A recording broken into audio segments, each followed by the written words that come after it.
The silk robe slipped from my fingers without warning. One moment, it was folded over my arm. The next, it was drifting, slow, graceful, unforgiving, across the surface of the heated pool. Snow fell quietly around it, dissolving as it touched the steaming water. Christmas Eve, they called it. Peaceful, silent, beautiful. My heart slammed harder than the cold ever could. I wasn't supposed to be here. I wasn't supposed to touch anything this expensive. I calculated the damage instantly. How many night shifts it would take to replace a robe like that. How much they'd deduct, whether I could survive another warning. Widows didn't get grace. They got bills. I crouched at the pool's edge, stretching for the fabric as it floated just beyond my reach. The marble was slick beneath my palms. The borrowed uniform slid down my shoulder as I leaned farther, the night air brushing bare skin I hadn't felt exposed in months. Then the air changed, not colder, heavier. I felt it before I saw him. I turned slowly. He stood across the pool, half hidden in shadow, dressed in black, so sharp it felt deliberate, still, watching, the kind of man who didn't rush because the world always waited for him. His gaze didn't wander. It didn't linger where it shouldn't. It fixed on my back. "I'm sorry," I said quickly, clutching the uniform closed. The robe, it fell. I was trying to. He stepped forward into the pool's glow, and whatever expression I expected never came. There was no anger, no amusement, only recognition. "Where did you get that mark?" he asked quietly. The question struck harder than a shout. "What mark?" I fumbled, confused, embarrassed. "It's just a tattoo. Turn around. Not a request." I did. The silence stretched, thick and suffocating. Snow continued to fall. The pool bubbled gently. Somewhere far away, music played for people who still had families. He inhaled sharply. "That symbol," he said, "shouldn't exist." A chill crawled up my spine that had nothing to do with winter. "It's nothing," I insisted. "I got it years ago. My husband—" His eyes lifted to mine. "That tattoo is a death marker." My breath caught. "Nobody leaves this estate tonight," he continued calmly, "especially not you." Footsteps approached, not hurried, not loud, controlled. As they led me away from the pool, from the snow, from the life I thought I understood, one truth settled into my bones. My robe didn't just fall into the water. It uncovered a past someone had tried very hard to bury. And as the guest house door locked behind me, memories I had avoided since my husband's death began to surface. Memories that finally made his silence make sense. The guest house was warm, too warm, as if the walls were designed to smother panic rather than comfort it. The door clicked shut behind me with a soft, final sound.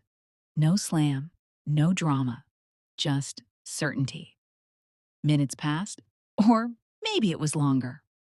Time behaved strangely when fear took over. When Salvado De Luca entered, I didn't hear his footsteps. He was simply there, leaning against the far wall, coat removed, sleeves rolled once with surgical neatness. The lights were dimmer than the poolside glow, but his presence filled the room all the same. "Sit," he said. It wasn't an order, barked for obedience. It was worse, spoken as if the outcome had already been decided. I sat. He remained standing, a careful distance between us. His eyes were calm now, controlled, the earlier shock sealed behind something harder. He studied me the way a man studies a problem that refuses to fit its solution. "Tell me about the tattoo," he said. I swallowed. "There isn't much to tell." "When did you get it?" "Years ago, before I was married." my hands twisted together in my lap. It was impulsive, a stupid decision. I didn't even know what it meant. His gaze flicked to my spine as if he could see through walls, through fabric, through excuses. Who paid for it? I did. Who designed it? I don't know. The artist. I shook my head, frustration rising. It was just a design on the wall. Where? Atlanta. That gave him pause. And your husband? He asked quietly. Did he know about it? Yes. My voice cracked despite my effort. He saw it. He never said anything. Not once. Salvado exhaled through his nose, slow and measured. The kind of breath a man takes when he's counting options he doesn't like. That symbol, he said at last, is not art. I forced myself to meet his eyes. It's a syndicate crest, he continued, one that controlled ports, rail lines, and money laundering across 3 cities. His voice didn't rise or fall. It didn't need to.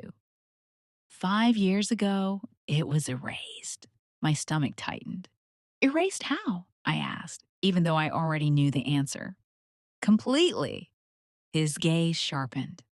Every man who carried it, every woman, every child who could grow into a threat. The room felt smaller. That's not possible, I whispered. I would know. My husband, your husband, Salvado cut in gently, died the same night that syndicate fell. The words landed with quiet violence. No, I said immediately.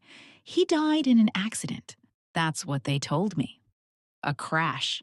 He was coming home. Accidents are convenient, Salvado replied, especially when they leave someone behind. The implication hung between us, heavy and poisonous. You're saying... My voice failed. I tried again. You're saying I was spared? His eyes darkened.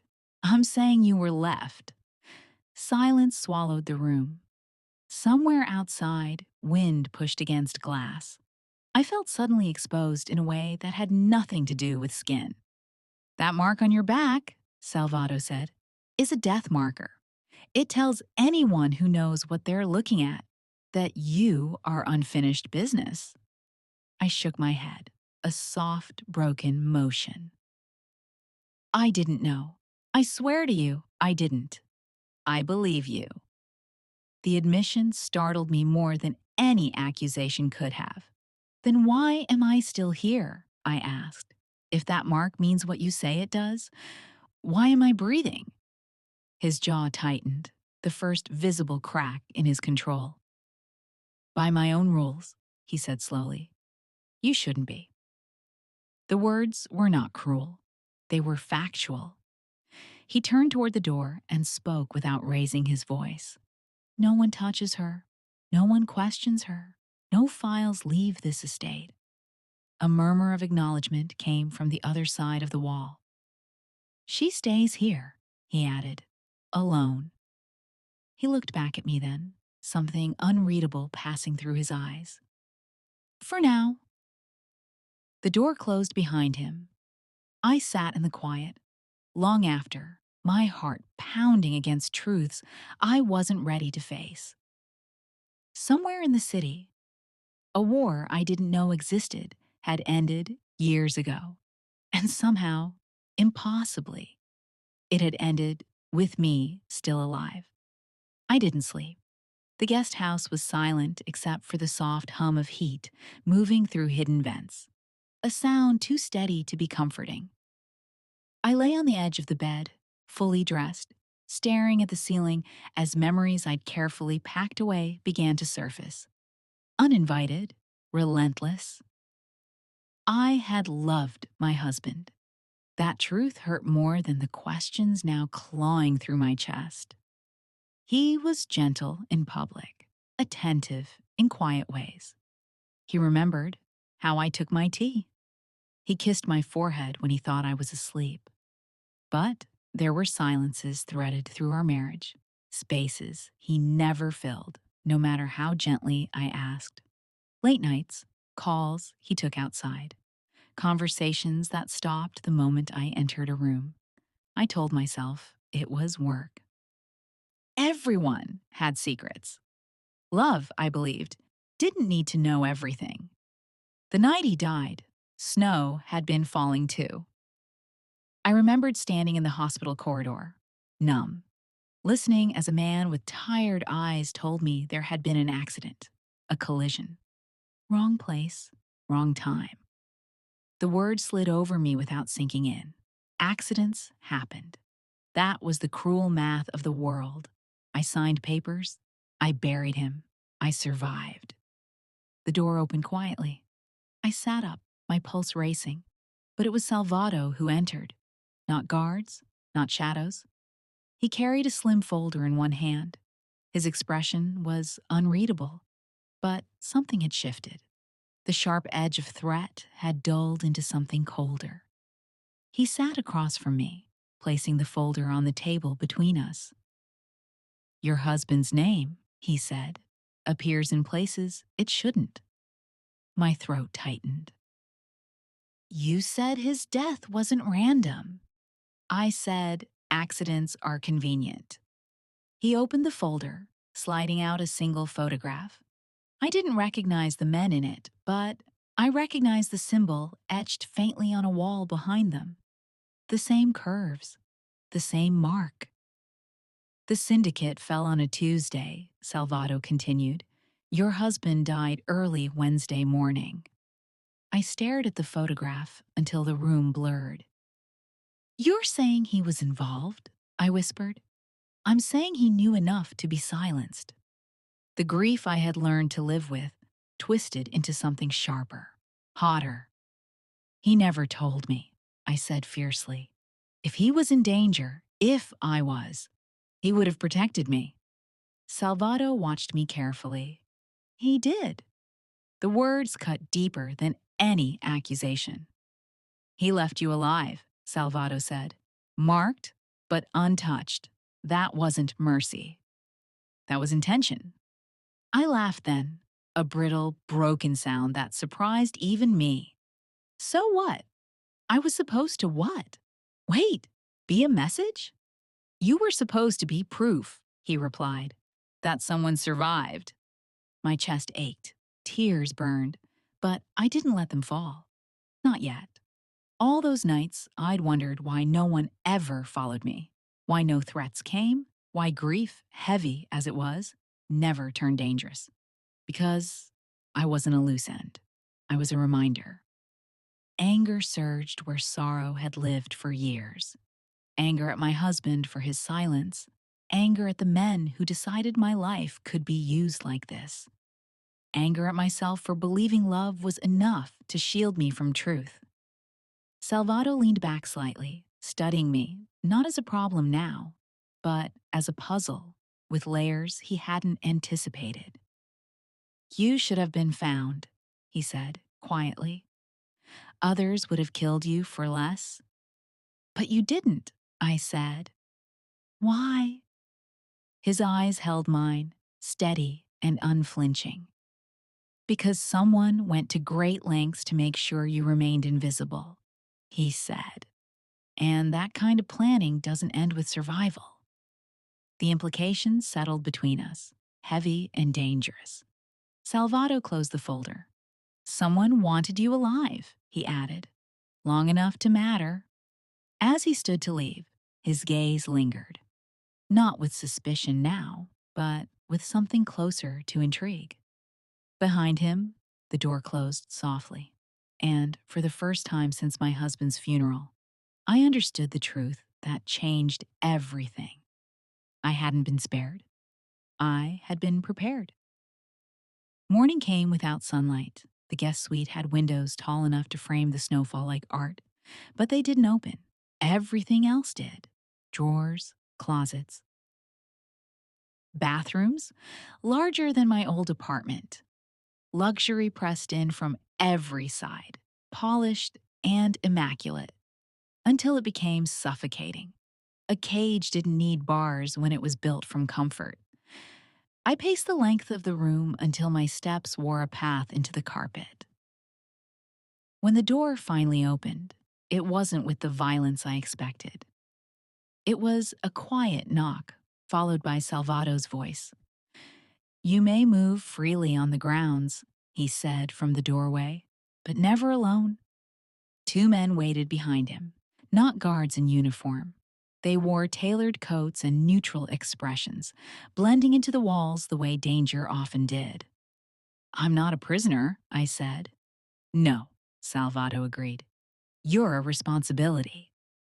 The word lingered between us, heavier than chains. The estate was vast, immaculate, silent in a way that felt intentional. Snow-covered stone paths and sculpted hedges, muting sound and time alike. Wherever I went, the men followed at a careful distance. Not close enough to touch, never far enough to forget. Salvado walked with me only once. We didn't speak at first.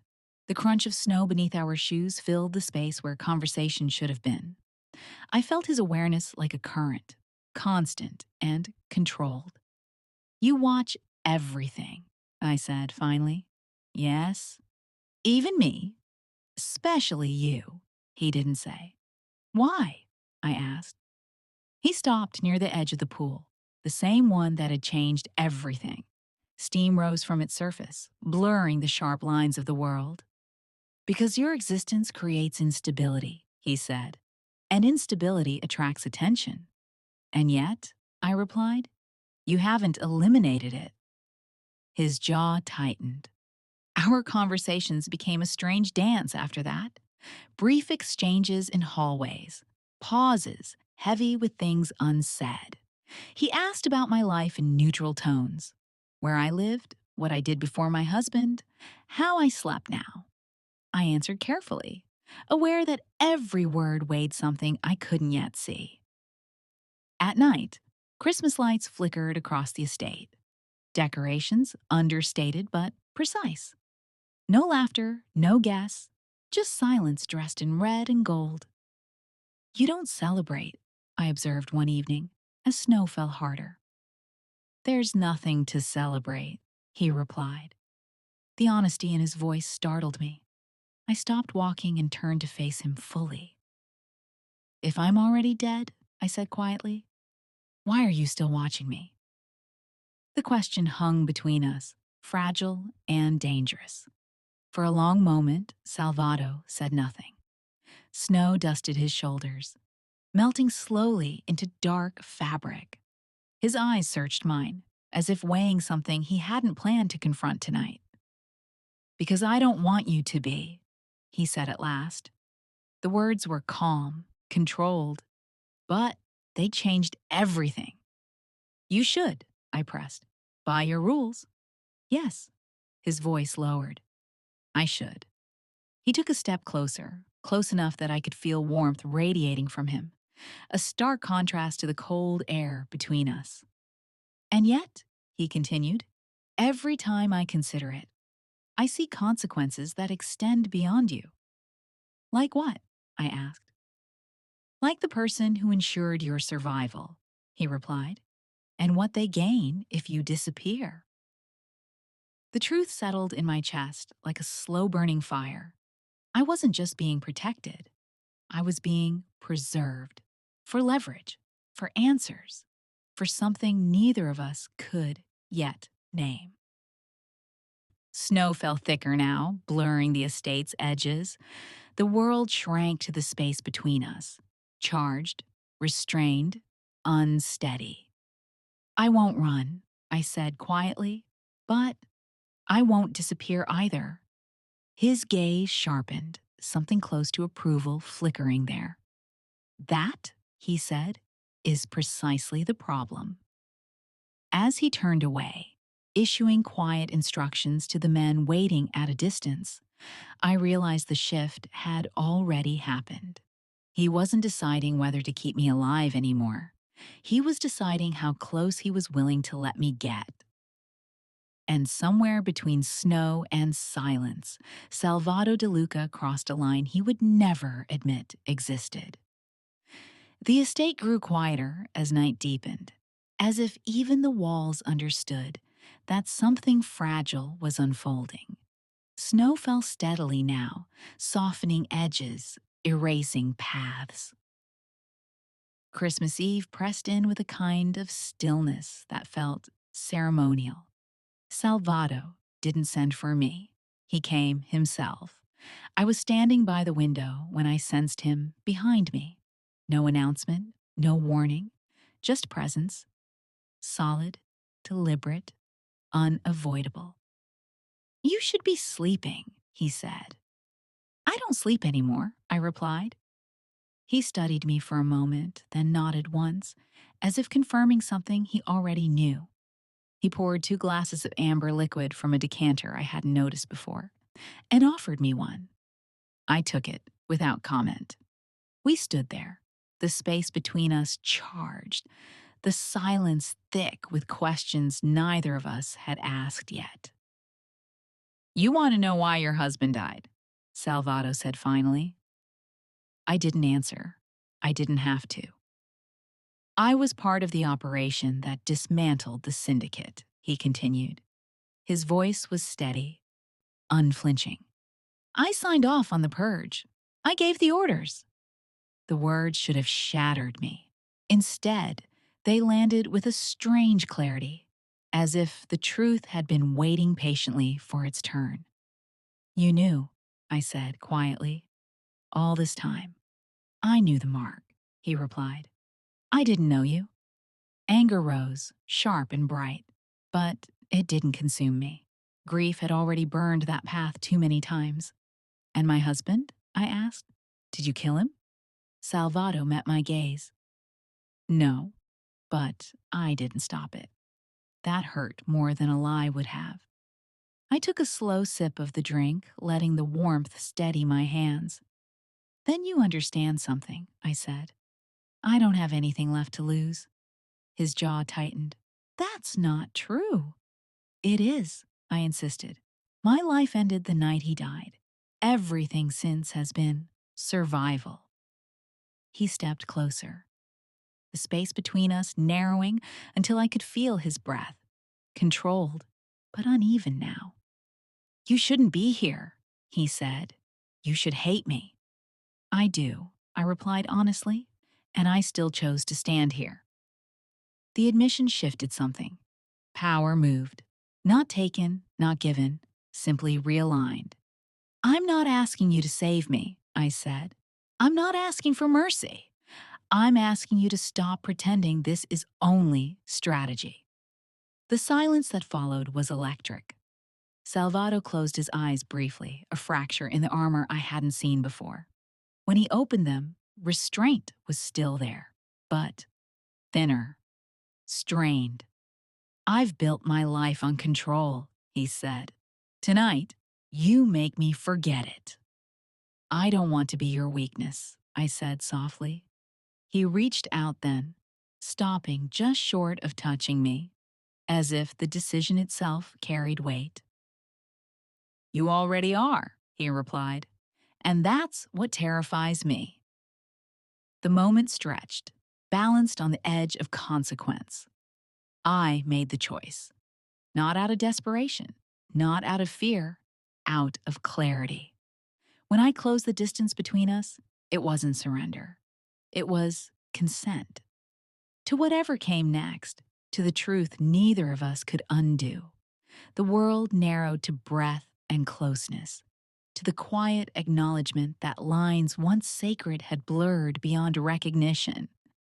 Snow continued to fall outside, indifferent to the fracture happening within those walls.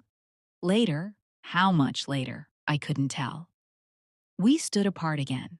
The air changed, heavy with aftermath.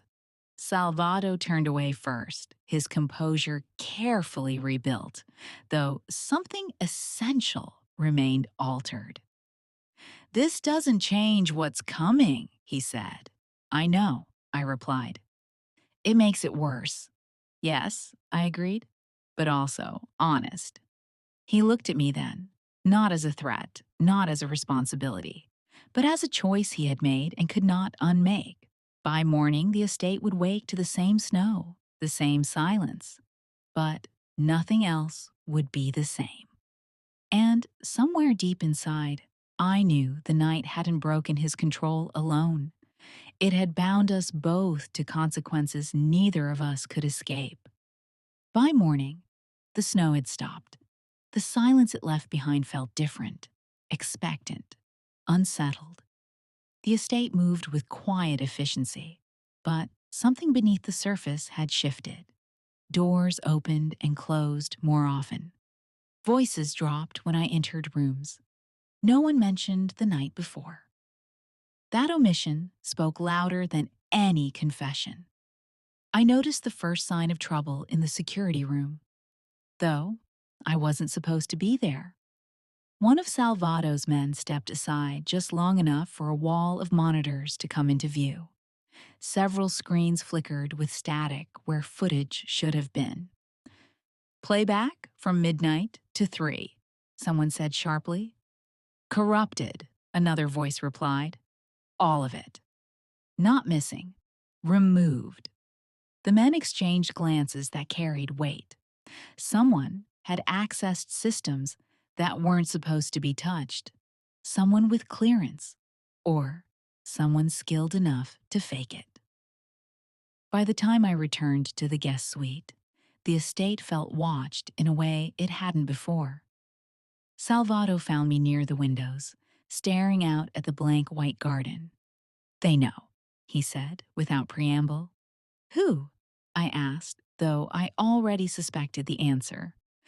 Families who shouldn't, he replied. People who listen more than they speak. I turned to face him. About me? About the mark, he corrected. About a widow who survived a purge. The phrase settled over me like a shadow. I heard them before I saw them. Voices drifting from the corridor beyond the suite. Salvado hadn't realized how thin the walls were. Or perhaps he had. And this was another test. She shouldn't exist, one man said. That's why she's dangerous, another replied. If one survived, others might have too. And if De Luca is hiding her? A pause. Then she's leverage. My fingers curled into fists. Salvado ended the conversation with a single word I couldn't hear. But his tone was unmistakable. Command, finality. When he returned, his expression was colder, more controlled than it had been in days. You are no longer invisible, he said. I never was, I replied. He studied me carefully, as if recalculating. You are now both liability and asset. Which one am I to you? I asked. The question hung between us longer than I expected. Both, he said at last. That night, I stopped pretending not to listen. I learned how power moved through whispers and pauses, how men spoke in hypotheticals to avoid promises, how silence could mean agreement or threat. Names surfaced, locations, old grudges I didn't yet understand. I learned that fear was currency, and that my name, my existence, had begun circulating among people who had never met me. I also learned something else. Salvado was no longer deciding whether to protect me. He was deciding how to use me. The realization should have frightened me. Instead, it clarified something I'd been circling since the poolside. I was tired of being discussed behind closed doors. When Salvado entered the suite later that evening, I didn't wait for him to speak. I won't be hidden, I said. He stopped short. This isn't about pride, he replied. It's about survival. It's about control, I countered. And you're losing it. His eyes narrowed, not in anger, but in assessment. They're already talking, I continued. They already see me as a symbol. You can't erase that. I can, he said, at great cost. And you won't, I replied, because you need to know who left me alive, and so do they. The silence stretched. You think stepping into the light makes you safer. he said. No, I answered. I think hiding makes me weaker. For a long moment, Salvado said nothing. Then he nodded once, slow and deliberate. A meeting has been called, he said. Closed doors? Old names. When? I asked. Soon. He looked at me then. Not as a protected asset or a dangerous secret, but as a variable he could no longer control. Outside, night fell again, and somewhere beyond the estate, the whispers grew louder, carrying my name into rooms where decisions were made in blood. The room was built to intimidate. Dark wood, low light, a table long enough to separate power from consequence. Men sat spaced apart, each claiming territory with posture alone. No one rose when Salvado entered. They didn't need to. Recognition traveled faster than respect. They did rise when they saw me. Not fully, just enough to register surprise. Curiosity. A flicker of disdain quickly masked. This was what they expected. A widow, led in quietly, eyes down, grateful to breathe. I lifted my chin. Salvado took the seat at the head of the table without ceremony. He didn't gesture for me to stand behind him. He placed a chair beside his own and waited. I sat. The silence that followed wasn't polite. It was evaluative. I felt their gazes skim over me, measuring softness, searching for cracks. An older man with silver at his temples spoke first. You bring a ghost into this room, De Luca. She is not a ghost, Salvado replied calmly. She is evidence. Evidence of what? Another voice demanded. Of your poor housekeeping. A few smiles flickered and died quickly when Salvado's gaze swept the table. You all know the mark, Salvado continued. You know what it means. And you know why her presence unsettles you. Eyes shifted then, some to me, some to each other. She shouldn't be alive, someone muttered. I stood. The movement cut through the room like a blade. Conversation stopped mid-breath. Salvado didn't reach for me. He didn't stop me. That was the first declaration. You're right, I said evenly. My voice didn't shake. I shouldn't be. I let the words settle. My husband died the same night your purge concluded, I continued. You called it thorough, final. A murmur rippled around the table. And yet, I said, meeting their stares one by one, here I am. The man with silver hair scoffed. You survived because you were insignificant. I smiled then, not warm, not kind. I survived what you couldn't finish. Silence fell, not the uncomfortable kind, the dangerous kind, the kind where men recalculated alliances and measured exits. You speak boldly for someone without protection, a younger man said. I speak boldly because I'm done pretending fear keeps me alive, I replied. It didn't save my husband. It won't save me. Salvado rose slowly, deliberately. She is under my protection, he said. The words were simple. The effect was seismic, a sharp intake of breath, a chair scraping back. Someone cursed under theirs. You claim responsibility? The silver-haired man asked. For her survival, for her safety, Salvado corrected, and for whatever truth her existence reveals. You would risk balance for a widow? Another demanded. Salvado's gaze hardened. I would risk balance for control. Eyes narrowed. Calculations resumed. I felt it then. The shift. I wasn't being dismissed anymore. I was being weighed. She's leverage, someone said quietly. Yes, Salvado agreed. And she's mine. The meeting ended without resolution. No vote. No agreement. Only tension, drawn tight enough to snap. As we stood to leave, I caught fragments of murmured dissent. This sets a precedent. She'll bring war. Not all families will accept this. Salvado's hand hovered near my back as we exited. Not touching, not guiding. Present. Outside the room, the corridor felt colder, narrower. They won't stop, I said. I know, he replied. And some of them will come for me. Yes, I turned to him. Then we're already at war. For the first time since the pool, Salvado smiled. Not with amusement, but with something like grim satisfaction. Yes, he said. And now they know you can speak. Behind us, doors closed softly. Ahead, the path narrowed, and somewhere in the city, decisions were already being made by families who would not accept a widow who refused to disappear. The demand came before dawn. It arrived without ceremony. No threats, no raised voices. Just a sealed message delivered to Salvado's desk and the sudden tightening of security across the estate. Men took positions they hadn't before. Routes were altered. Phones rang and stopped ringing. I felt it before I was told. Salvado read the message once, then again.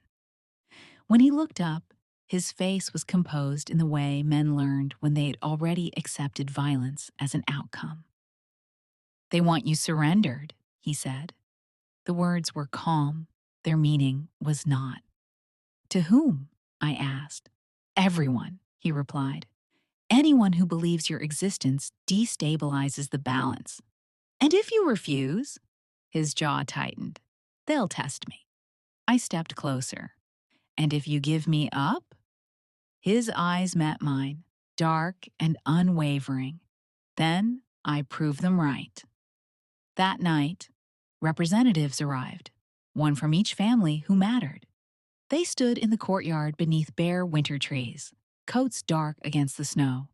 No table, no pretense of civility. One man stepped forward, older, measured.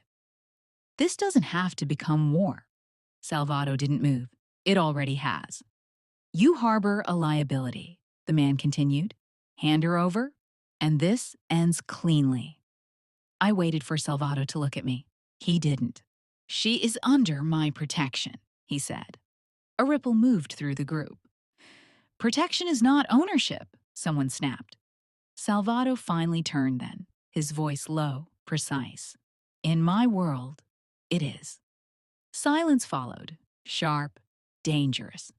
You're choosing her, the older man said, over stability. Salvado's answer came without hesitation. I'm choosing control. I understood then. This wasn't about affection. It wasn't about mercy. It was about refusal, about drawing a line no one could pretend not to see. The cost became clear in the quiet that followed. Blood would be spilled, not immediately, not dramatically, but inevitably. Routes would become unsafe, names would surface, alliances would fracture, and my presence would be cited as the reason for every move that followed. I felt no illusion about what standing beside Salvado meant. There would be no retreat, no anonymity, no absolution. As the men dispersed, some with clenched jaws, others with thin smiles that promised future reckoning, Salvado remained where he was, unmoving, resolute. When the courtyard emptied, he finally looked at me. This ends whatever life you had before, he said. There is no halfway after this. I know, I replied. You will be hunted, he continued. Used. Blamed. I already was, I said. I just didn't know it yet. For a long moment, he said nothing. Then he extended his hand, not possessive, not demanding, an invitation. I took it. Not because I believed he would protect me from everything, but because standing alone had never saved me. The estate lights dimmed one by one as night reclaimed the grounds. Somewhere beyond the gates, plans were already shifting to account for a woman who refused to disappear and a man who refused to surrender her. As we walked back inside, hand in hand, but eyes forward. I understood the truth with chilling clarity. We were no longer protected by silence. We were exposed. And from this moment on, every shadow carried our names together.